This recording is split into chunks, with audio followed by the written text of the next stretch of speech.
nating dapat awitan ang Diyos. Yun ang ginawa ni Kristo. Pero bawal bang umawit ng iba?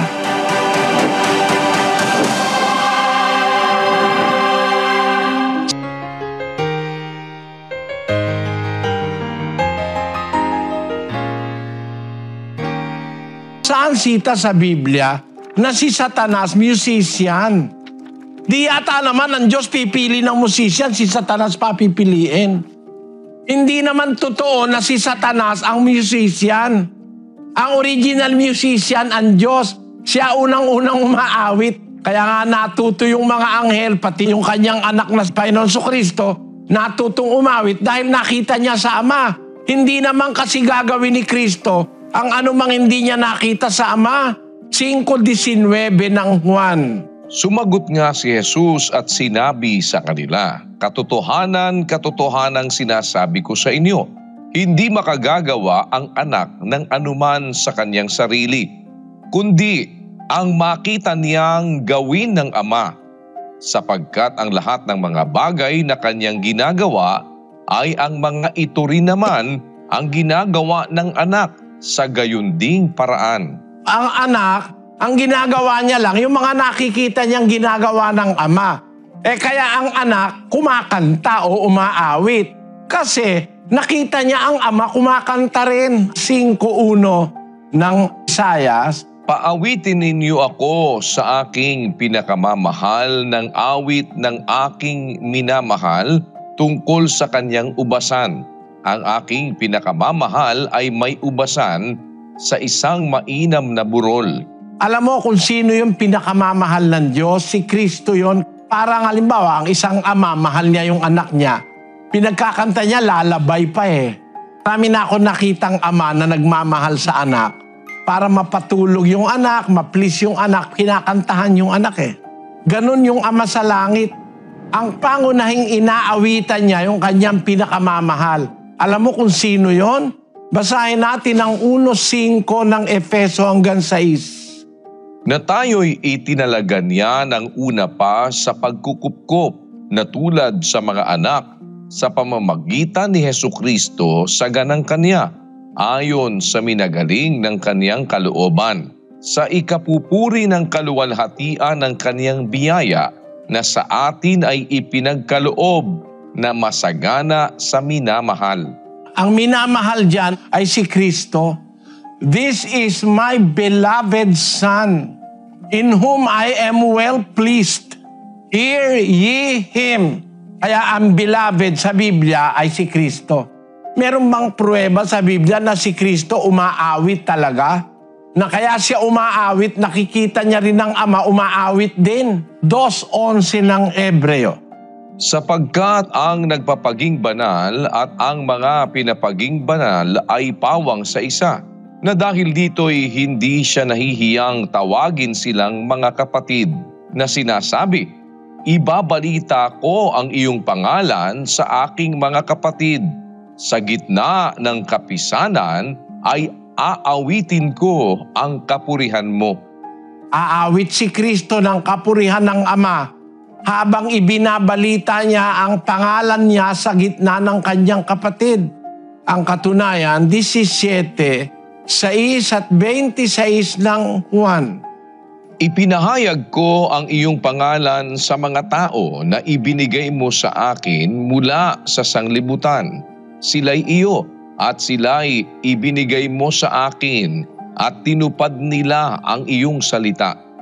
At ipinakilala ko sa kanila ang iyong pangalan at ipakikilala ko upang ang pag-ibig na sa akin ay iniibig mo ay mapa sa kanila at ako'y sa kanila." Kaya nga ayon sa Biblia, sa piling ng mga apostol, umaawit si Kristo ng doxolohiya, ng imno. Imno ang kahulugan, pag-awit ng papuri sa Diyos. Basahin natin ang 26 ni Mateo. "Datapwat sinasabi ko sa inyo na buhat ngayon ay hindi na ako iinom nitong bunga ng ubas hanggang sa araw na yaon na inumin kong panibago na mga kasalo ko kayo sa kaharian ng aking Ama." At pagkaawit nila ng isang imno ay nagsiparoon sila sa bundok ng mga olibo. Nag-awitan sila ng isang himno. Kaya si Kristo umaawit kasama mga apostol.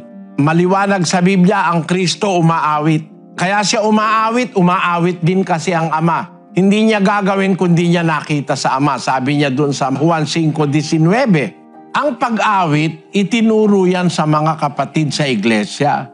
Sa 3 ng Kolosas, versikulo 16. Manahanawang sagana sa inyo ang salita ni Kristo ayon sa buong karunungan. Kayo'y mangagturuan at mangagpaalalahanan sa isa't isa sa pamamagitan ng mga salmo at ng mga himno at mga awit na ukol sa Espiritu, na magsiawit kayong may biyaya sa inyong puso sa Diyos. Unang-una nating dapat awitan ang Diyos. Yun ang ginawa ni Kristo. Pero bawal bang umawit ng iba? Masama ka bang umawit? Halimbawa, meron ka minamahal. Pilipino ka. Magpapahayag ka, di mo maipahayag. Kumuha ka ng gitara, tapatan mo, bintana, at saka ka umawit. Si Solomon, nagharana rin. Basahin natin ang awit ni Solomon. Inawitan niya ba yung kanyang minamahal? Umawit siya ng awit para sa Diyos. Pero umawit siya ng awit para sa kanyang mga minamahal. Basahin natin ang awit ng mga awit. Si Solomon ito Ang iyong dalawang suso ay gaya ng dalawang batang usa na mga kambal ng isang inahin na nagsisisabsab sa gitna ng mga lila. At yung suso ng kanyang sinta, sinasabi, ang Diyos ba yan? Ang Diyos ba may suso kagaya ng babaeng sinisinta ni Solomon? Kung mahal mo talaga, anong masama kantahan mo? Sa demonyo na ba yun? Mahal mo lang naman talaga yung babae. May pinagtitibay mo nga yung pag-ibig niyong dalawa dahil yun ang gusto ng Diyos, na magmamahalang kayo hanggang sa kamatayan, until death do you part. Tapos kakanta ka ng ayon sa kalooban ng Diyos na mahal mo yung asawa mo, wala ka ng iba. Sa demonyo ba yun? Nangangako ka lang na mamahalin mo yung asawa mo hanggang matanda na kayo. Siya lang ang mahal mo, wala nang iba. Masama ba yun? Hindi nga masama yun Tama nga yun Kinantahan mo ba naman yung nanay mo? Sa demonyo ka na. Kinantahan mo yung tatay mo. Paano naging sa demonyo kinantahan mo yung tatay mo? O kaya kumanta ka ng isang kanta ng pagiging tapat sa asawa o sa kasintahan. Kahit na yan, ginawa ng kahit sino pa, hindi naman mali ang sinasabi. Naman masama kung sabihin mo, ako ay Pilipino. Ako ay Pilipino. Taas noo kahit kanino. Ang Pilipino ay ako. Masamang kantahin mo yan. Sa demonyo ba yon? Kaya napakamaling aral niyang sasabihin mo pag kumanta ka ng kanta ng tagalabas, mali na sa demonyo na. Hindi totoo yun. Meron pa ngang kanta nagbibigay pa ng pag-asa sa mag-asawa Yung kantang How Soon, inasa Biblia yun May reconciliation na ang nagkahiwalay na mag-asawa, sana magkaroon ng reconciliation. Nasa 7:11 yun ng Korinto. Inilagay ngayon sa kanta. Hindi masamang kumanta. Lalo na kung ang kakantahin mo, hindi naman kanta ng pagtataksil. Hindi naman kanta ng kawalangyaan, kagaya nung ginagawa nung iba. Ang kanta mahahalay na kanta. Pero kung ang kanta ng pagmamahal, pagmamahal sa magulang, pagmamahal sa anak, lalabay, pagmamahal sa kasintahan, pagmamahal sa asawa. Merong kanta nagtuturo ng maganda kahit na yan ay hindi kanta sa iglesia at hindi kanta sa Diyos. May mga kantang nagtuturo ng katapatan, nagtuturo ng paggalang sa magulang. May kanta na nagtuturo ng pagmamahal sa asawa, anak, kamag-anak, kapatid, pati sa bansa. Ang payo ko lang sa iyo, kapatid, huwag kang kakanta ng mga kantang antikristo. Yung mga kantang may blasphemy. Mag-ingat ka lang. Pero kung kinakanta mo naman ukol sa pagmamahal ng lalaki sa babae, asawa sa asawa, kasintahan sa kasintahan, pananatiling tapat, ano naman masama ron? Ang tao hindi masamang kumanta kung hindi naman laban sa Diyos. Lalo na kung nakautos yun sa utos ng Diyos na mahalin mo iyong asawa. Sa pagmamahal mo, utos ng Diyos yun, 5:25 ng Epeso Mga lalaki, ibigin ninyo ang inyo-inyong asawa gaya naman ni Kristo na umibig sa iglesia at ibinigay ang kaniyang sarili dahil sa kanya. Singing is an expression of love. Sama na sa pagmamahal, ang kuminsan kantahan mo yung minamahal mo. Sana maliwanagan yung mga tao na pag nakarinig na ng kanta ng hindi sa kanilang iglesia, parang nandidiri na.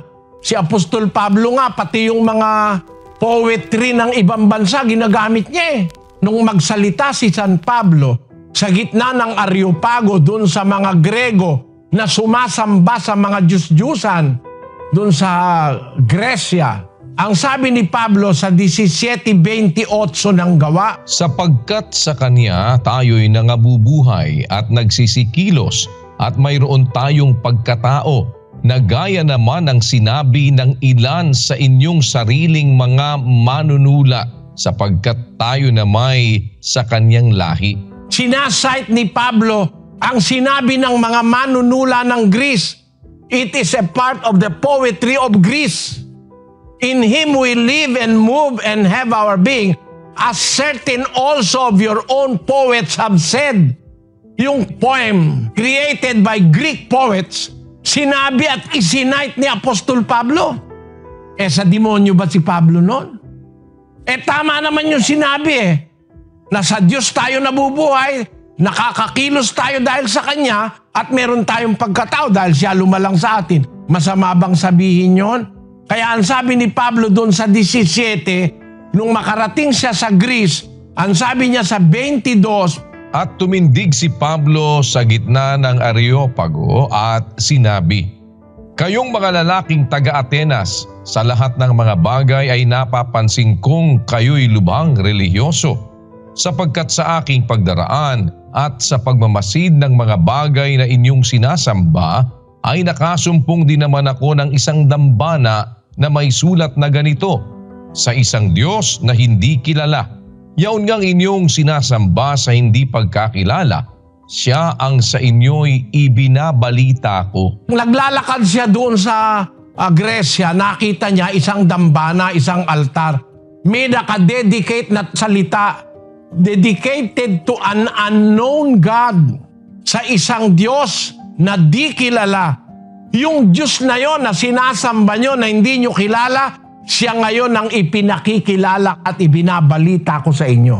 Ginagamit niya yung poesya ng mga Gresya. Kanta pa hindi gamitin ni Pablo. Kaya ako, pagka ang kanta, kapupulutan ng mabuting aral, pinag-aaralan ko yung kante. Wala nga lang akong magandang boses, pero kung maganda boses ko, talagang aaliwin ko kayo sa kakakanta. Hindi masama yung kanta, lalo na kung nagtuturo ng mabuting bagay. Kahit kanta, kahit tula, ano naman ang masama nun? Sabi ni Rizal, ang hindi magmahal sa sariling wika, mahigit sa hayop at malansang isda. Tama naman yun kahit na Pilipino ka, nilalait ng buong mundo, hindi ko kinahihiya ang aking lingwahe rito sa Brazil. At marami ng Brazilian marunong ng Pilipino. Kumakanta na nga sila ng Filipino song Kaya masasabi ko, let us be proud to be Filipinos and let us not be ashamed of using our language. Kaya dito sa Brazil, ang maraming Portuguese kung magsalita ngayon, salamat po sa Diyos.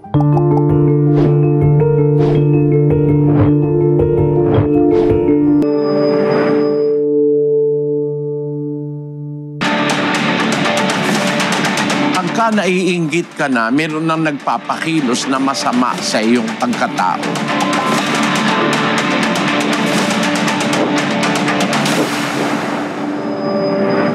Kung pag-uusap natin Biblia, hindi normal ang inggit. Ang inggit galing kay Satanas. So hindi ito normal. Hindi kasi normal na ang ating pagkatao ay makontrol ng kaaway ng Diyos. Ang inggit galing kay Satanas. Basahin natin ang Santiago, Kapitulo 3, versikulo 16 at 15. Sapagkat kung saan mayroong paninibugho at pagkakampi-kampi ay doon mayroong kaguluhan at lahat ng gawang masama. Hindi ito ang karunungang bumababa mula sa itaas, kundi ang nauukol sa lupa, sa laman, sa diablo. Ayan, yung mga bagay na nararamdaman ng tao sa lupa na labag sa kalooban ng Diyos, galing sa diablo yan eh. Hindi yan yung karunungang bumababa mula sa itaas, kundi ang naukol sa lupa, sa laman at saka sa diablo. Alin yan? Yung sabi sa 16, saan mayroong paninibugho. Yung paninibugho, selos, sa Biblia, sinonimo yon ng inggit. Yung naiinggit ka. Kontra sa pag-ibig yun eh. Kasi ang pag-ibig, hindi naiinggit. Basahin natin ng 13:4. Ang pag-ibig ay mapagpahinuhod at magandang loob. Ang pag-ibig ay hindi nananaghili.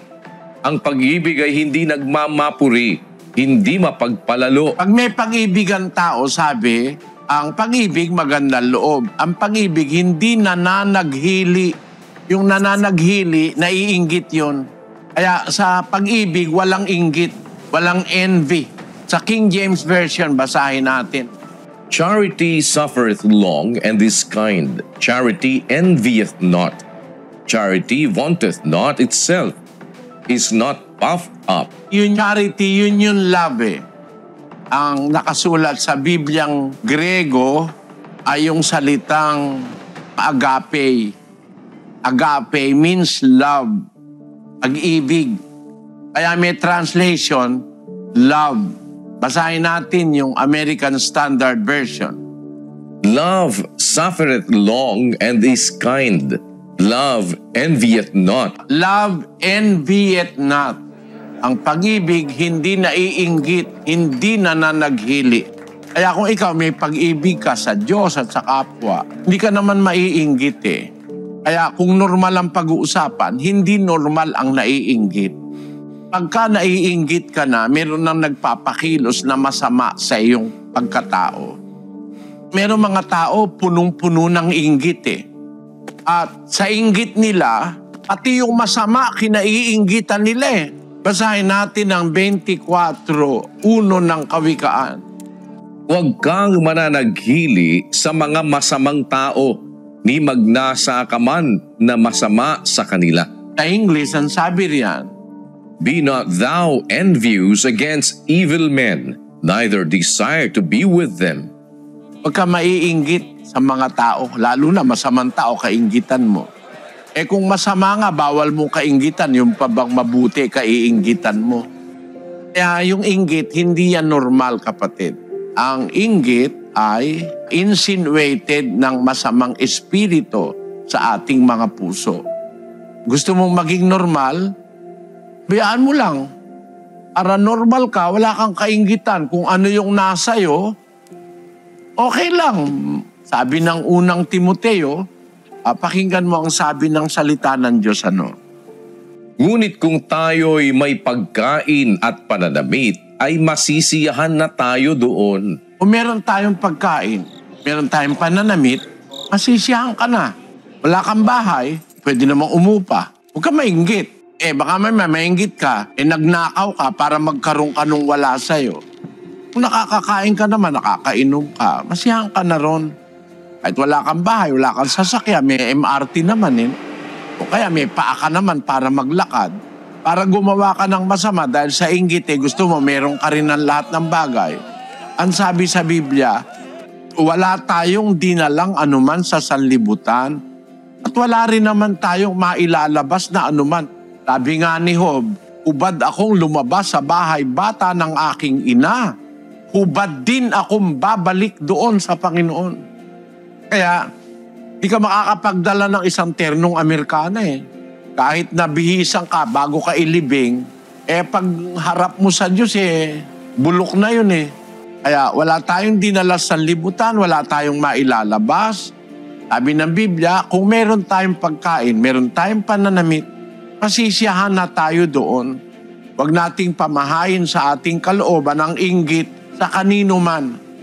Sapagkat ang Diyos naman, hindi naman siya maramot Pag nakita niyang wala ka namang masamang intensyon, kahit na hindi ka humihingi, kung minsan bibigay niya sa iyo eh.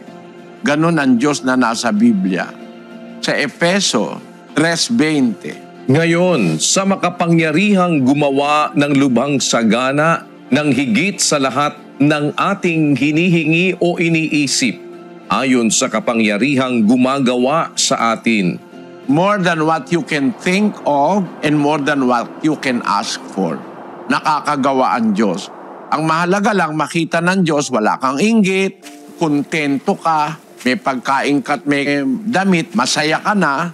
Makita mo, dadating ang araw, magsikap ka lang, magkakaroon ka rin nung nasa iba, aalisin ng Diyos yung magkaroon ka pa ng inggit.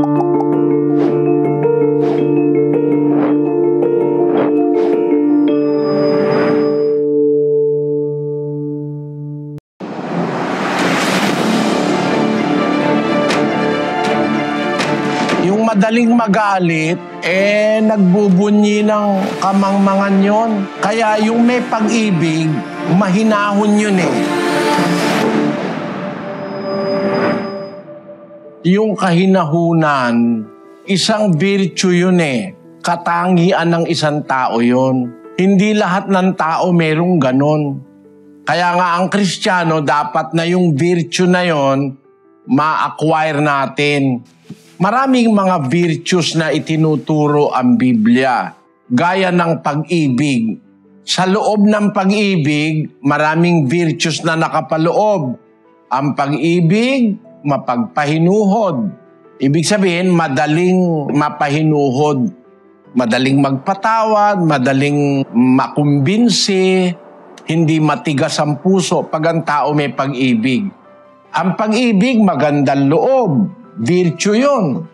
Ang pag-ibig hindi nananaghili, hindi inggitero. Ang pag-ibig hindi nagmamapuri, hindi mapagpalalo, hindi nag-uugaling mahalay, hindi hinahanap ang kanyang sarili, hindi nayayamot. Ayon. Yung kasing mayayamutin, magagalitin yon. Hindi mahinahon ang pag-iisip nun. Ang taong magagalitin, hindi mahinahon. Dapat mag-isip na may kahinahunan. Ang sabi dun sa 12:3 ng Roma, sapagkat sinasabi ko, sa pamamagitan ng biyaya na sa akin ay ibinigay sa bawat tao sa inyo, na huwag mag-isip sa kanyang sarili ng totoong matayog kaysa nararapat niyang isipin, kundi mag-isip na may kahinahunan ayon sa kasukatan ng pananampalataya na ibinahagi ng Diyos sa bawat isa. Yung salitang mag-isip na may kahinahunan, hindi madaling magalit yon, hindi madaling mayamot yon, hindi madaling mainis yon, hindi madaling mag-init ang ulo nun. Yun ang mahinahon. Yung sinasabi sa Kawikaan, ang galit ng mangmang nahahayag agad. Madaling mahayag. 29:11 at saka 14:29 ng Kawikaan. Inihihinga ng mangmang ang buong galit niya. Ngunit ang pantas ay nagpipigil at tumitiwasay. Siyang makupad sa pagkagalit ay may dakilang pag-uunawa. Ngunit siyang madaling magalit ay nagbubunyi ng kamangmangan. Yung madaling magalit, nagbubunyi ng kamangmangan yon. Kaya yung may pag-ibig, mahinahon yun eh. Kung mag-isip, mahinahon. Hindi basta nayayamot, hindi basta nagagalit yung may pag-ibig. Yun mga virtues sa ilalim ng pag-ibig. Kaya kung mag-aaral ka ng pag-ibig na nasa Biblia, kapatid, magiging mahinahon ka. Bawa, kagalit-galit yung ginagawa ng isang tao, meron kang virtue ng pag-ibig. Mahal mo yung kapatid mo, mahal mo yung kapwa mo, hindi ka basta magsasalita ng makakasakit ng damdamin ng kapwa. Magiging makupad ka sa pagkagalit. magiging mahinahon ka. Kasi ang galit ng mangmang agad nahahayag, sabi sa Biblia. Kaya kilalang-kilala mo yung mangmang, madaling magalit eh. Galit agad, nakasigaw agad, nakasinghal agad. Kung magsalita, walang pag-aalaala sa kapwa-tao kung masasaktan ng kapwa o hindi. Ganun ang mga mangmang. Pero yung nag-uunawa, sabi sa Biblia, siyang makupad sa pagkagalit, may dakilang pag-uunawa. Ngunit siyang madaling magalit, nagbubunyi ng kamangmangan. And tanong mo, paano mapapanatili yung kahinahunan? Matuto kang umibig, kapatid. Halimbawa, mahal ko ang isang tao. Kahit nagagalit na ako, hindi pa rin ako nagagalit, napipigil ko kasi mahal ko yung isang tao eh. Pero pag halimbawa, lagi kang galit, ibig sabihin wala kang pag-ibig noon. Lagi nakasigaw, lagi nakasinghal, laging kung magsalita ay nakakasugat ng damdamin, walang pag-ibig sa kapwa yung ganun. Matuto lang tayong umibig, magiging mahinahon tayo. At ang pagiging mahinahon, kasama ron yung makupad sa pagkagalit. Yun ang sinasabi doon sa Santiago 1:19, basahin natin. Nalalaman ninyo ito, minamahal kong mga kapatid. Ngunit magmaliksi ang bawat tao sa pakikinig, magmakupad sa pananalita, magmakupad sa pagkagalit. Magmakupad ka sa pagkagalit. Magmakupad ka sa pananalita. Baka yung sasabihin mo, makakasakit ng damdamin ng iyong kapwa. Pero maging maliksi ka sa pakikinig ng salita ng Diyos.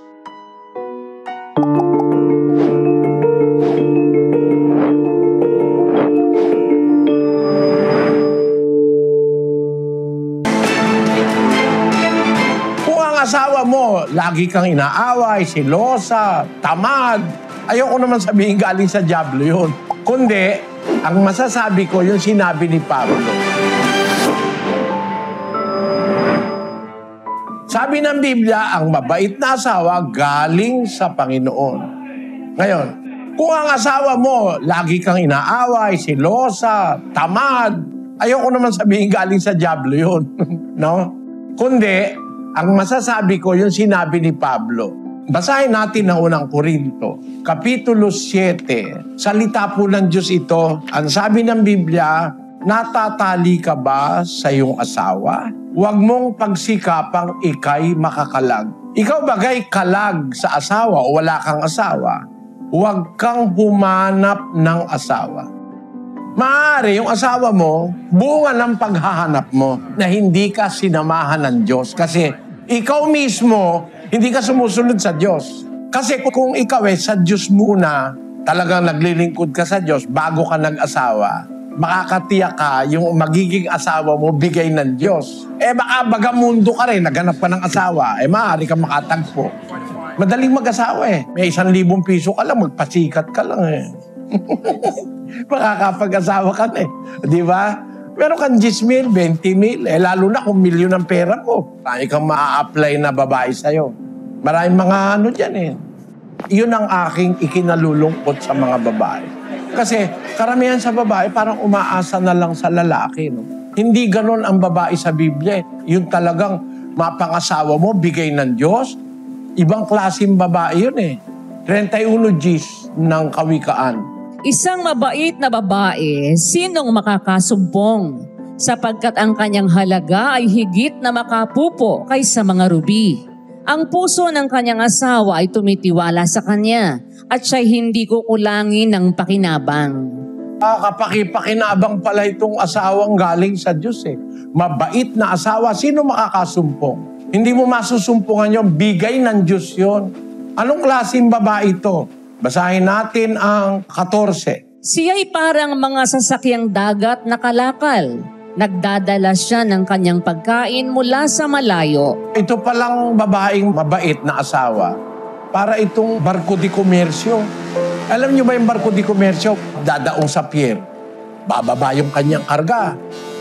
Magkakarga ng iba. Lalakad na naman ulit. Punta na naman sa ibang pier. Di-deliver yun.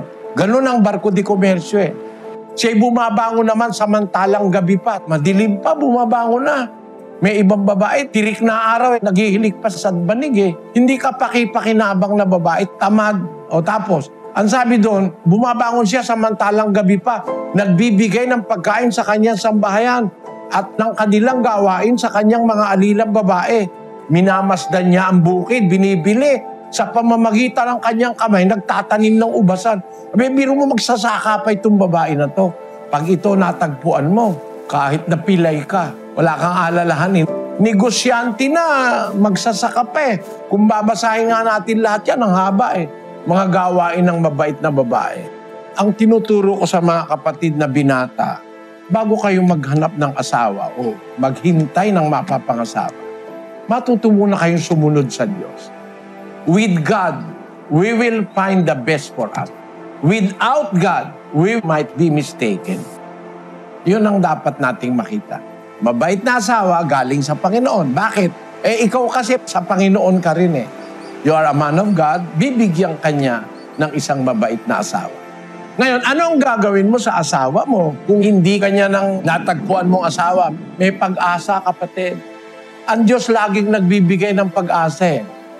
Ang kailangan lang makapakinig ng salita ng Diyos, matuto ng pagtanggap ng salita ng Diyos, pwedeng mabago yun eh. Nababago yan eh. Nakakapag-recreate ang Diyos within us. Yung sinasabi doon sa 3:5 ng Tito, na hindi dahil sa mga gawa sa katwiran na ginawa nating sarili, kundi ayon sa kanyang kaawaan ay kanyang iniligtas tayo sa pamamagitan ng paghuhugas sa muling kapanganakan at ng pagbabago sa Espiritu Santo. ang process, yung paghuhugas. Ang paghuhugas, bautismo yan eh. Matanggap ng tao ang tamang bautismo. Tapos yung pagbabago ng Espiritu. Pwedeng i-renovate ng Diyos ang ating katawan, ang ating isip. Sa 36 ni Ezekiel, ganito ang pangako ng Diyos.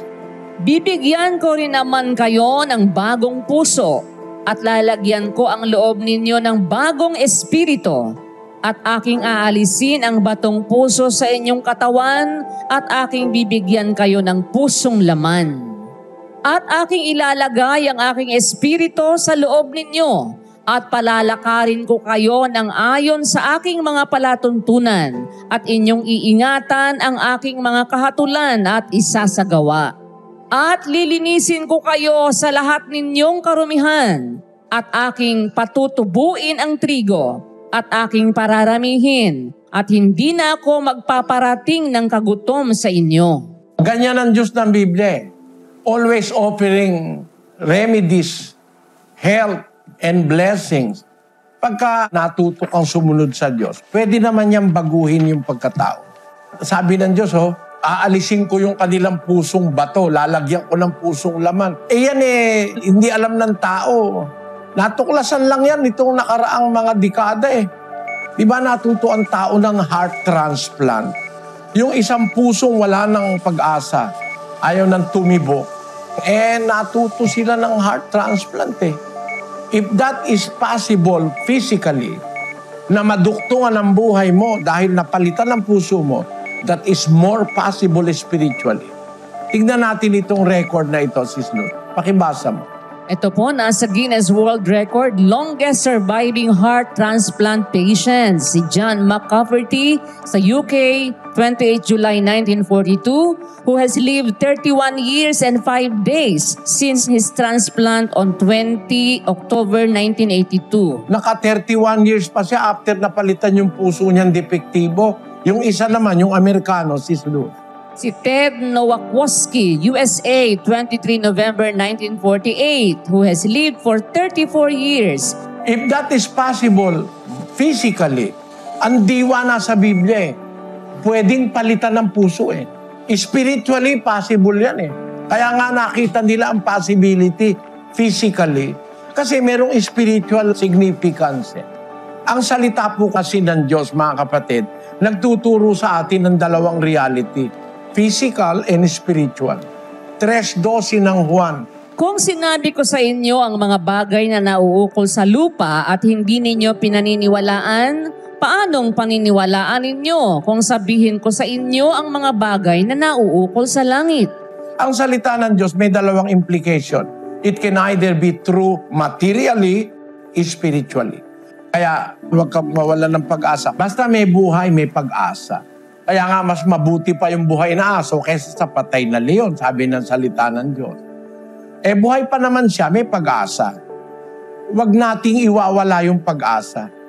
Kasi God can do miracles. Huwag nating kakalimutan yon.